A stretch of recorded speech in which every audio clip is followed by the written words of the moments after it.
Today we are celebrating St. Anthony Abbot. Anthony was born to wealthy parents in Upper Egypt in 251 and died in 365 at the age of 105 years. He was a hermit and early founder of religious life. He was called the Patriarch of Monks. He aided St. Athanasius of Alexandria in combating Arianism.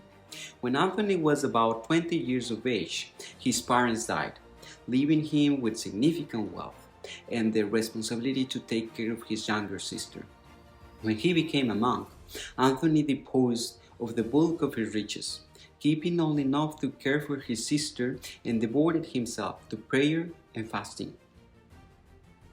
To serve God more perfectly, Anthony entered the desert and enclosed himself in a ring, bolting up the door so that no one could enter.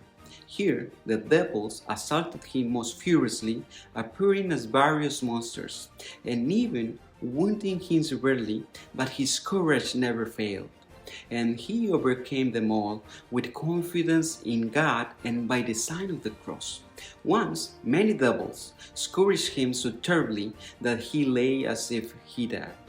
Prostrated from weakness, he defeated the devils, saying, "I fear you not. You cannot separate me from the love of Christ." After 20 years of solitude, he founded the first monastery around the world, where he received a letter from Constantine the Great, asking St. Anthony for his prayers. When the monks marveled, Anthony told them, "Do not wonder that the emperor writes to us. Rather, be astonished that God should have written to us and that he has spoken to us by his Son." In the beginning of the week, St. Anthony gives us today three teachings: detachment, courage, and confidence. He gave out all his possessions to go to the desert to dedicate his life in prayer with God. We can think about it, apply it in our lives. How are we attached to those possessions that distract our attention from God? What are those things that I need to detach from myself to be able to live in a deeper relationship with God? St. Anthony had the courage to overcome the devils because he really trusted in God. What are your devils? They might not appear to you as they did to St. Anthony, but they are still inviting us to commit sins. The devils are always around us. How will you defy them? St. Anthony used constant prayers and the sign of the cross. St. Anthony was confident in God. He was totally sure that any devil could separate him from Christ. This is a big deal. When we commit sins, many times we feel miserable, hopeless, and that is precisely the devil's strategy, to make us feel miserable. But Christ is our hope and our strength. With him we can overcome any devil, any sin.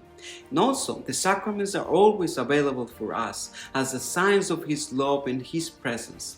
We are not alone. Jesus Christ is always with us. Finally, St. Anthony had total confidence in God. "You cannot separate me from the love of Christ," he said to the devils, and it is a great invitation for us. Any trouble, any difficult circumstance, any devil, any sin can separate us from the love of Christ. Let us put this in our hearts, that God has written to us by his Son, Jesus Christ, and that he loves us infinitely, inexhaustibly, unconditionally, and freely.